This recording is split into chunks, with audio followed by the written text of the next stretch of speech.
बात हो रही है कि बात तो दो मुल्कों के दरमियान शुरू हुई, या अमेरिका इजराइल ने ईरान पर हमला किया जनरल जाहिद साहब, मगर अब जो मलिक साहब बात कर रहे हैं सभी शामिल हो चुके हैं। यूरोप ऑफेंड हो रहा है अमेरिका की पॉलिसी से, इजराइल के ऊपर सवालात उठना शुरू हो गए हैं। जैसे अभी मैं जिक्र कर रही थी, वो फ्रांस है, स्पेन है, जनूबी कोरिया की तरफ से आज इतराज उठाए गए, फिर इजराइल ऑफेंड हो रहा है, फिर जीसीसी कंट्रीज अरब ममालिक वो अपना फ्यूचर सोच रहे हैं।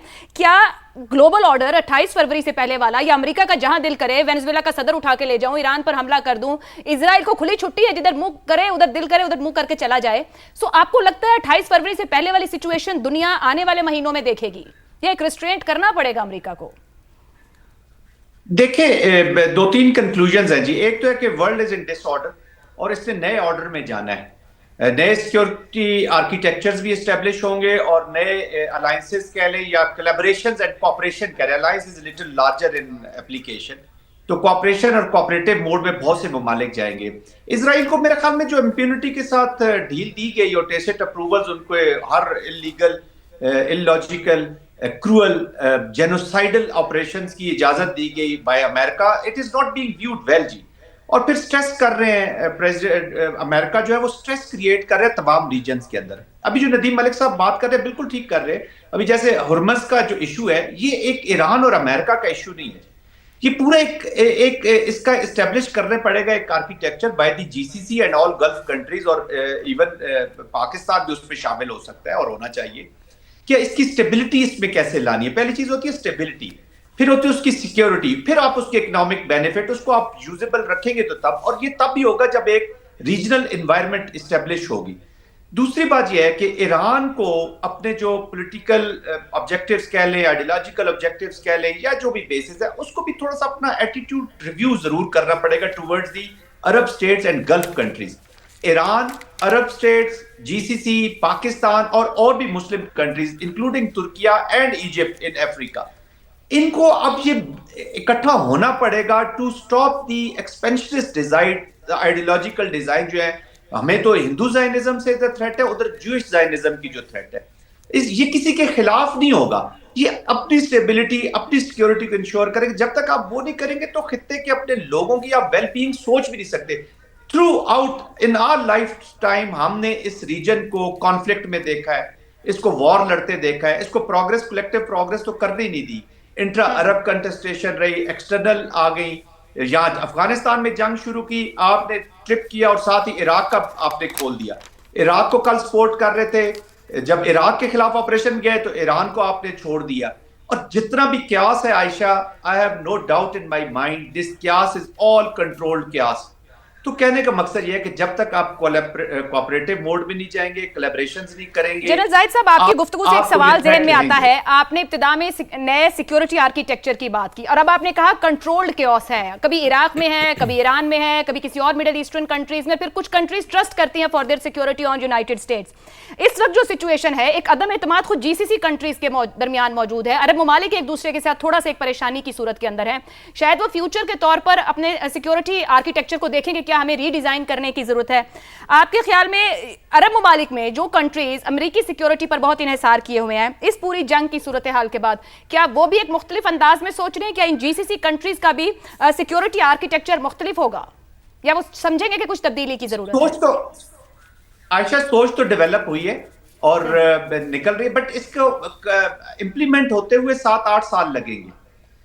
ईरान को थोड़ा सा जेस्चरिंग करनी पड़ेगी, ऑन ग्राउंड एक्शंस लेने पड़ेंगे, इनको एतमाद बहाल करना पड़ेगा। देखिए अभी तो जो रिस्ट्रेंट जो आया अरब वर्ल्ड से और जीसीसी कंट्री से टू रिस्पॉन्ड टू ईरान, वो तो पाकिस्तान की वजह से आया है, वो तो फील्ड मार्शल साहब की वजह से आया, let me tell you very frankly, और हमारी पॉलिटिकल लीडरशिप की वजह से आया है। ये लोग ना रिस्ट्रेंट करते तो उनको तो इजराइल का भी इन्फ्लुएंस है कुछ जगहों पे अमेरिका का भी इन्फ्लुएंस है।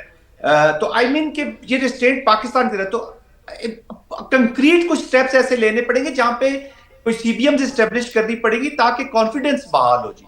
अदरवाइज तो ये बड़ा मुश्किल हो जाएगा। बट अर्ली नहीं देख रहा, लेकिन जिस तरह अभी पाकिस्तान और सऊदी अरेबिया का हुआ है, बहुत जल्द मैं देख रहा हूं कि कतर, इजिप्ट और तुर्किया तो ऑलरेडी एक एस्टेब्लिश बातचीत चल रही है, आगे बढ़ रही है। और कंट्रीज भी स्टेब्लिश करेंगी अपना, और ठीक चाइना हो गया। जनरल जाहिद साहब हमारे साथ ही रहिए, गुफ्तगू आगे बढ़ाएंगे। आमिर अहमद खान साहब, ऊपर ये जो बात हो रही थी और अभी भी ये दो मुल्कों का मामला था, मगर ये दुनिया के नक्शे पे फैल गया है। ये यूरोप की जानिब से भी आवाजें आना शुरू हुई हैं, इजराइल के ऊपर तनकीद शुरू हुई है। स्पॉइलर इजराइल है क्या?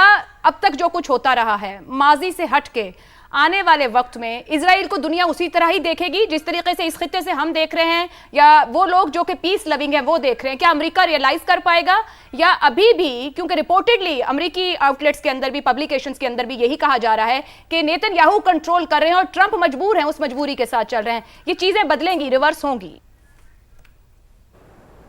अच्छा, ये कम्प्लीटली डिपेंड करता है कि हम किस टाइम फ्रेम की बात कर रहे हैं। देखें, जल्दी में कुछ बदलने वाला नहीं है। अगर तो हम अगले 1-2 साल की बात कर रहे हैं तो उसमें जैसे आपने कहा कि सिर्फ़ और सिर्फ यही हम उम्मीद रख सकते हैं कि दुनिया की नज़रें, जिन नज़रों से अब तक तारीख़ी एतबार से दुनिया इज़राइल को देखती रही है, वो नज़रें थोड़ी सी बदल जाएं। अब नज़रों की इस तब्दीली का जो असर होगा, ऑन ग्राउंड जो असर होगा, उसकी हम बात करें तो हम एक बहुत लंबे टाइम फ्रेम की बात कर रहे हैं। ये बहुत गहरे मिलिट्री और फाइनेंशियल उलझाव होते हैं जो इस तरह की सूरत हाल बनाते हैं, जिसने इज़राइल को ये इजाज़त दी हुई है कि वो जो मर्ज़ी करता फिरे, वो जिस तरह से दंदनाता फिरे इस इलाके में, वो जिस मुल्क के ऊपर चाहे हमला कर दे अपने मफादात के लिए। वो सूरत हाल ओवरनाइट ना तो बनती है और ना ही वो इतनी कमज़ोर होती है कि उसको जल्दी में बदला जा सके।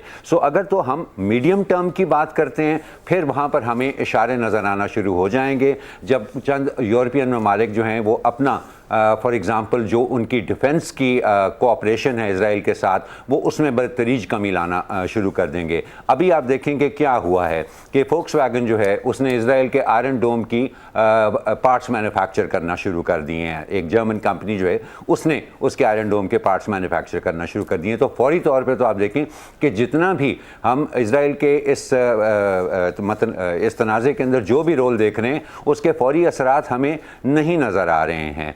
ये भी इंडिकेशंस आ रही हैं कि अमेरिका के अंदर इज़राइल की जो फाइनेंशियल और मिलिट्री सपोर्ट है उसको कम करने की कोई खातिर खा कोशिशें नहीं हो रही हैं। आवाज़ें बुलंद हो रही हैं लेकिन खातिर खा कोशिशें नहीं हो रही हैं।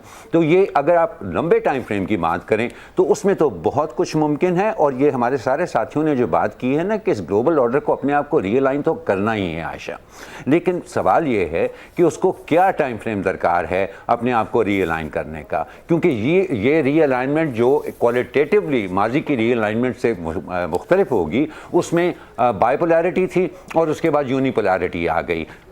मामलात निस्बतन सादा थे, सिंपल थे। अब हम मल्टीपोलैरिटी की बात कर रहे हैं। अब ये नहीं है कि एक महवर होगा ताकत का या 2 महवर होंगे, अब कई हो सकते हैं। तो उनको अपने आप को अलाइन करने के लिए बहुत वक्त दरकार है। अब मसला ये है कि उस वक्त जो वक्त है उसके अंदर इस सूरत हाल को ख़राब होने से किस तरह से बचाया जा सकता है।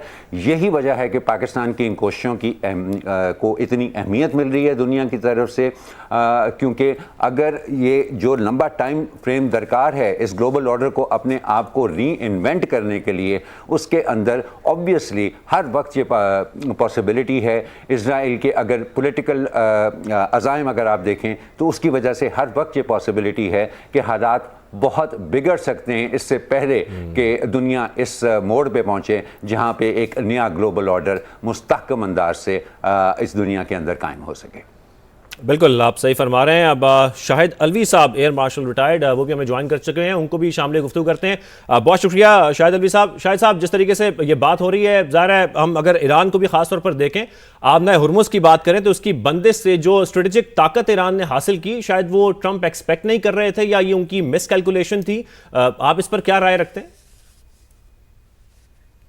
कैलकुलेशन ही थी, क्योंकि अगर आप हिस्ट्री को देखें स्टार्टिंग फ्रॉम जब ब्रेज़िन्स्की जो थे, आपको याद होगा 80s की मैं बात कर रहा हूँ, तो उन्होंने भी उस वक्त कहा था कि ये जो बाल्कन और फिर आगे भी वेस्ट एशिया की तरफ के यहाँ पे अमेरिका को हमेशा अपना तसल्लुत रखना है। और फिर उसके बाद आबनाए हुर्मुज़ का भी जिक्र हुआ था, और उसके बाद आप कार्नेगी इंस्टीट्यूट की भी रिपोर्ट देख लें 2004 की भी, तो उन्होंने कहा था कि वेस्ट एशिया में वो मुहिम पॉलिटिकल अवेकनिंग हो सकती है जो बाइपोलैरिटी की तरफ ले जाए, यूनिपोलर वर्ल्ड से। तो हमें इस खित्ते को हमेशा कंट्रोल करना, उससे वो आवाज़ें, यानी कि ये खित्ता इतना सिग्निफिकेंट सा है कि इससे वो सब सोच रहे थे कि शायद बैलेंस ऑफ पावर टिल्ट हो जाए।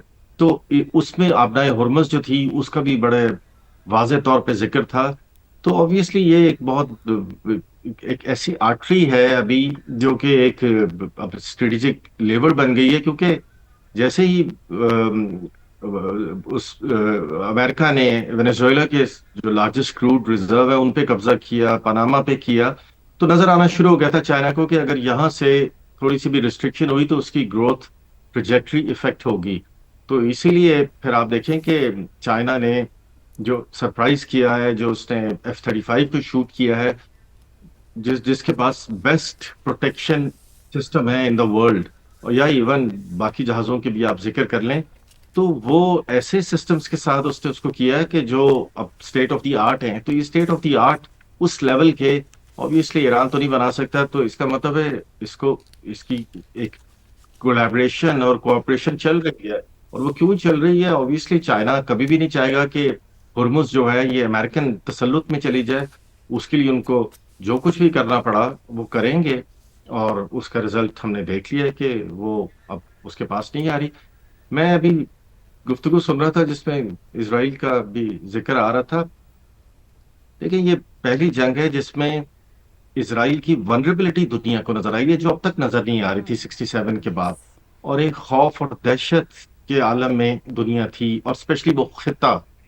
लेकिन अब वनरेबिलिटीज नजर आनी शुरू हो गई हैं इसराइल की। तो मेरे ख्याल में ये इससे भी एक चेंज आनी शुरू होगी टुवर्ड्स एटीट्यूड, बड़ी ग्रेजुअल होगी, जैसे अभी ये जिक्र कर रहे थे, लेकिन आ गई है।